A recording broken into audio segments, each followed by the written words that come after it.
What is a typical school day in America versus what is a typical school day in Germany? This video will cover all of that because my kids have to get ready. Let's get started.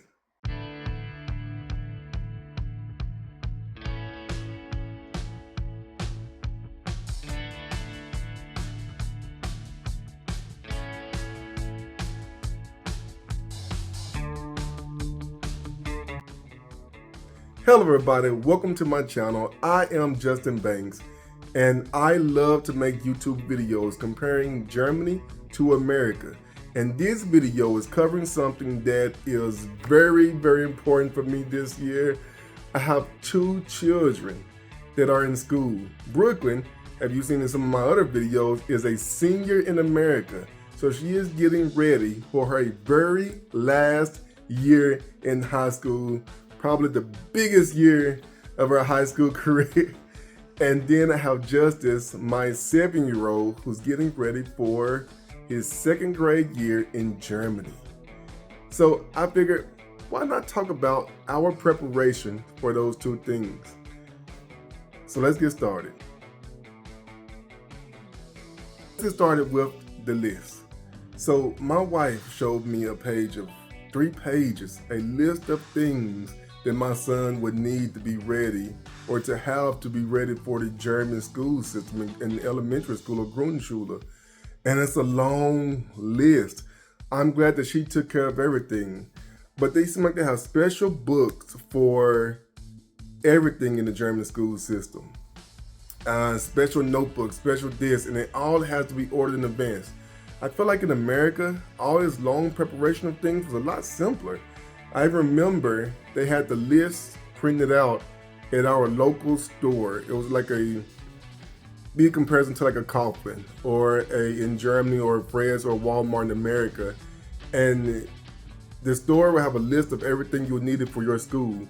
If you had a lot of schools in your area, then they would have a list almost for every school. And I think they even had our list printed in the newspaper. Germany doesn't do that, but nevertheless, there's a lot of things to buy, and I feel like it was very simple. And when Walmart did, or even Fred's did it, they even put all of the school stuff that was necessary in that area. Of course, it's harder in Germany because it's a lot of schools with 1 or 2 stores, whereas in America, it's like every district tried to follow the same type of plan. Even if it was multiple schools in a district, they all had the same idea. And so anyway, so the long list of things to buy, everything had to be ordered, and wow, it's crazy. I think for Brooklyn, because it's her senior year, I think she just had to buy books, or she just had to buy a backpack and a few supplies. I don't think she really needed anything else. She did buy a really cool backpack, matter of fact. I was in the picture to it. Her kids at her school, because of their senior year, they wanted to do something trendy. So they wanted to get just a simple backpack from, I believe it was Walmart or some store like that. Just simple kids backpack, and all the seniors are carrying around a kid's backpack, and that's a new trend. Now, I talk about these simple backpacks. I think in America, every kid got got a new backpack every year. I don't think they were built to last for years. And always based on some type of design, the Ninja Turtle backpack or a Pokemon backpack, and you'll use it and it'll fall apart. Getting the backpack in America is so simple. Getting the backpack in Germany is, that is like a trip in itself. And the most popular backpacks here in Europe, or at least in Germany, are backpacks called this. These are the Ergo bag. Now these bags are built to last years though. This is my son's. As you notice, he has a big strap that goes around him, another strap that goes around his waist, buckles. It's meant to carry a lot of books, but it's also meant to last. So he'll probably use the same backpack from from 1st grade up to 5th grade. And it's funny watching the 1st graders carry around these big backpacks, and it looks like they are going to fall over.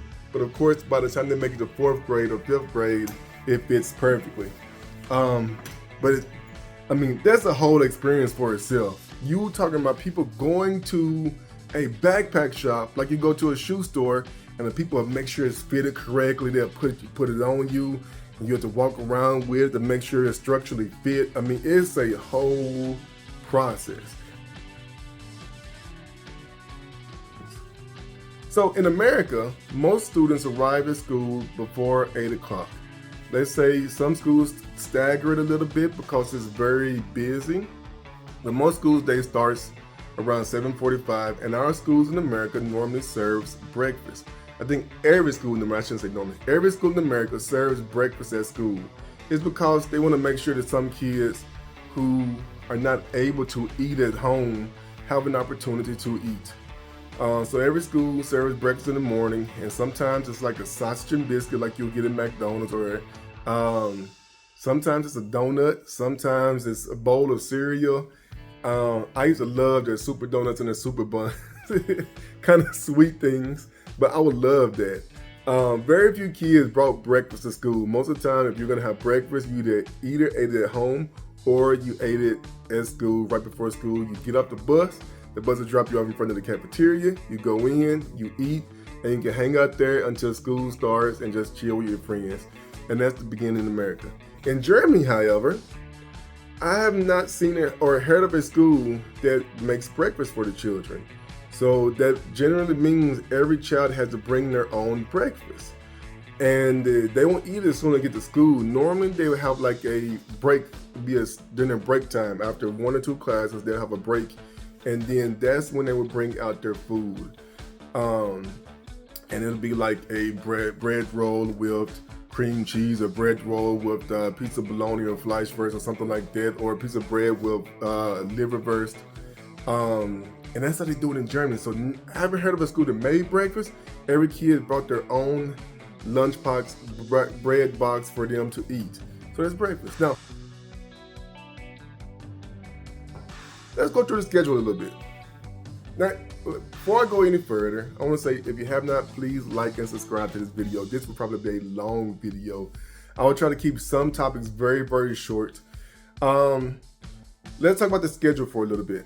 And my son's schedule is, I think he has like 2 periods.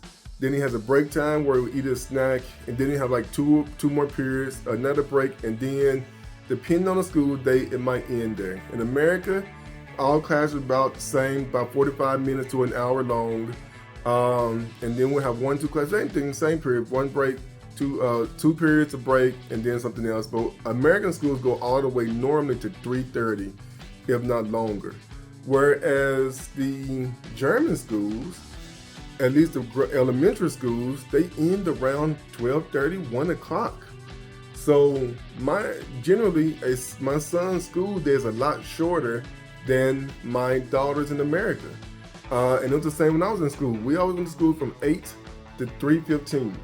And then we had an after school program to last all the way to 6 o'clock. For my son, his school day ends at 12:15, or I'm sorry, at 12:45. I think there's one day where it goes to 1 o'clock, and then the school day is over. Now, most kids in Germany, if they do go home at the school day ends, which most kids do, they will eat lunch at home. In America, every kid has the opportunity to eat lunch at school. And we might eat, of course, burgers or fries, spaghetti, catfish sometimes, chicken strips, soup. There's a very wide range of food. My family laughed at it though, because they thought it was quite funny what we offer for lunch in America. Now, German schools, most kids go home when the school day ends. However, they do have an after-school program normally ran by a church organization or a family initiative, parent initiative, that gives the students an opportunity to stay at school until 6 o'clock. However, that is not for everyone. That is only available for a select number of students. And in order to do that, both parents have to work about full-time, or most like 35 hours per week. And you have to prove that your children, or that no one is able to pick up their child. So my wife and I went to send in our pay stubs as well as our work hours, our contracts, to show them that we do work full time, and our son cannot be picked up before 3, and most days not before 3:30. So he does get lunch in this after school type program. I think the program ends all the way up to 5, and 6 in some schools, but like I said, it's not for everyone. Most families in Germany, one parent will work full time and the other parent will work part time, and will make sure that they are home available to pick up their kids. In Germany, the tradition of making sure you provide more time for your children is more prominent. It's still a tradition, and I've talked to a lot of parents or a lot of couples that will say, no, we purposely choose to make less money so we can spend more time with our kids. Why did I have kids if I'm just going to give them to someone else to take care of? Is the general response that I receive. Whereas in America, I think the philosophy is more like both parents work as hard as you can, try to work full time, make as much money, because with that money, we can provide more for our children. It's just a different mindset. I think Germany just tries to ensure that the work life versus family life balance is a little bit better in Germany than it is in America. It's just a different philosophy that is being used. I'm not going to say which one is better, which one is worse. It's a different philosophy. But I will say this. I'm starting to see a bigger trend in Germany where more parents are forced to work full time.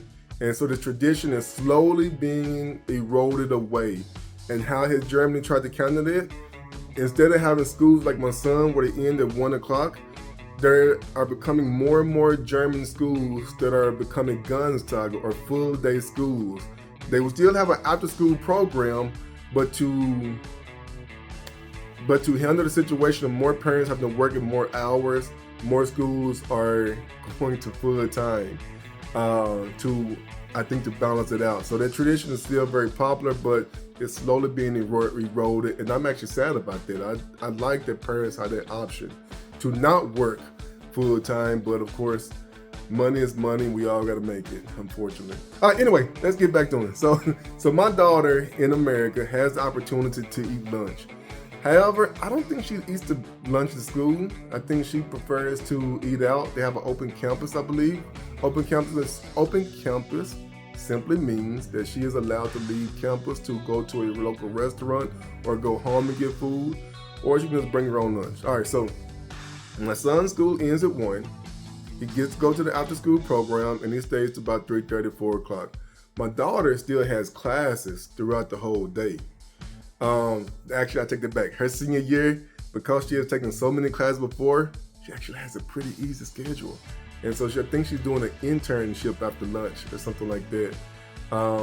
Because she got so many credits until her senior year is going to be pretty easy compared to the other years. All right, so the American full day, 3:30 normally, and the German school day is only till 1 o'clock, 2 o'clock. Now, I work in a secondary school.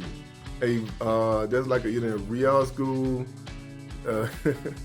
Hauptschule, or the Gymnasium. Now, normally those schools last a little bit longer than a Grundschule, but maybe only to 2. So, all right. Let's talk about something else. So let's talk about scheduling right now. So, in the German school system, whether it is elementary, Grundschule, or the secondary school such as Gymnasium, they have a fixed schedule, meaning that the people in charge of the school district controls what classes they have to take every year, and it's pretty well balanced. Now, the one thing that I do love is that someone did a study about when children learn best, and so Germany has tried to make sure, at least at the school I'm working at and other schools I know of, is that they have the first period might be math on Monday, but on Tuesday and then English probably at the end of the school day. But on Tuesday they'll have English on first period and math at the end of the school day. In theory is because some children learn best in the morning, some children learn best in the afternoon. And we don't want any student to be left behind or hurt because of the timing of the class. I have one lesson 3 times per week, so it's spread out throughout the week. In America, most schools either have a block system, which means they have 2 classes back to back that day, or they have a flat schedule, meaning the same classes that they're going to offer on Monday, at least in the high schools, they're going to offer on Tuesday, and then on Wednesday, and on Thursday, and on Friday. And they would have those same classes throughout the week. On the other side, American schools and high school can make their own schedule. The bigger the school is, the more options you have. So I can say, you know what, I need to have English and math classes for my senior year, but do I want to have it in the morning? Do I want to have it in the midday? Do I want to choose the advanced level class, or do I want to choose the easier level class, depending on what I want to do? And the same with math, I can choose advanced level, the lower class, and I can choose all of my electives. Brooklyn chose this year, for example, Brooklyn's chosen to take German because of her German family. She has chosen to take German, and then she is, like I said, because she has gotten so many credits, she has chosen to take like a internship or something to balance out her college application, I would say like that. So, all right, let's go to,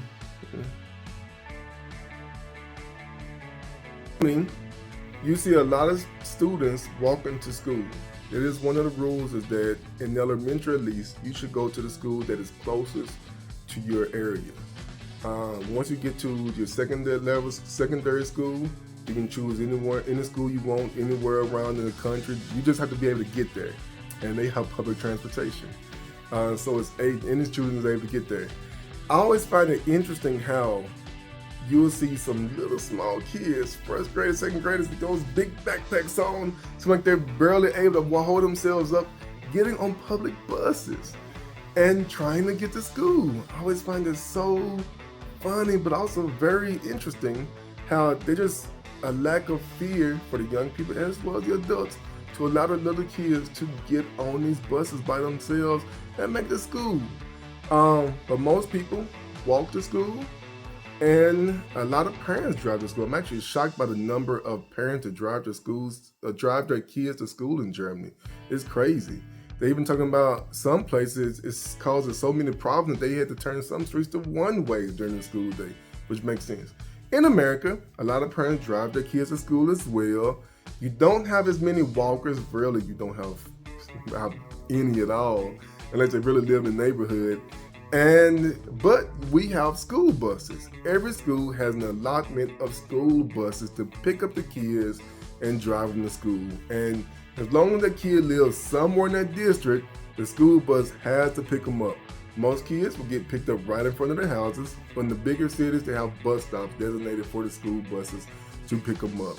So some kids can ride public transportation in the larger cities, but as we all know, not every city in America has a public transportation system that is worth anything compared to Europe at least. And so having these yellow buses to come pick up the children is a necessary. And a lot of kids ride these buses to get to school in America. Germany don't have personalized school buses in a sense. They do have some companies, some private schools that will offer a bus service, but you have to pay an extra fee. In America, you don't have to pay an extra fee, you just get on it. So let's talk about the after-school program. Like I said in the earlier video, they have an after-school program in Germany, and a lot of times it's ran by church organizations or like a parent initiative. In America, it's the same thing. A lot of churches offer an after-school program, but that's not connected to the school. Normally, if a school is able to offer an after-school program in America, it's thanks to a education grant or some type of grant from the government, or it's accepting donations from parents. And it's ran a lot of times by the teachers that have been teaching your children the whole day. So you might have some teachers that are at school from 8 o'clock to 6 o'clock every day to take care of your children, which is a huge applause. A lot of times in Germany, the students that run the people that run the after school program are somewhat connected to the school, but they don't work in the school. So all the teachers get to go home. And then they have a special, or like I said, it's run by a church organization, an OGS or something, and these are separate from the school, even though it's on the school campus, but it's separate from the school, and they run the programs. I think a couple of teachers might help out every now and then, but it's mainly a separate entity. When I used to do this in America, I would be at school at 8, and I decided to be a soccer coach. So running an after school program for the high school, man, some days I didn't even make it home till 9 o'clock in the evening. And it's not like I was getting a whole lot of extra money. I think I made an extra $500 to become the soccer coach at my school. And we had practice from like 4 to 6. Then I was at school from 8 to 6 o'clock. But if we had a game, I probably didn't make it home until 11 o'clock because unfortunately, I also had to drive the kids home in a school bus. I didn't make it home until around 9 o'clock, 11 o'clock some days. And that was a huge dedication for very little money. I'm not doing it again. You know, I do offer an after school thing here at my new school at IG, but it's part of the regular school day, and I'm home by 3:30. A big difference, all right? So those are the two things. My son will start school tomorrow. I think Brooklyn's already been in school. This is her second week, and I'm looking forward to see how her German class is going. And yeah, so that's what it's like to go to school in America and go to school in Germany, and my kids are excited. Thank you very much for watching. Please like and subscribe.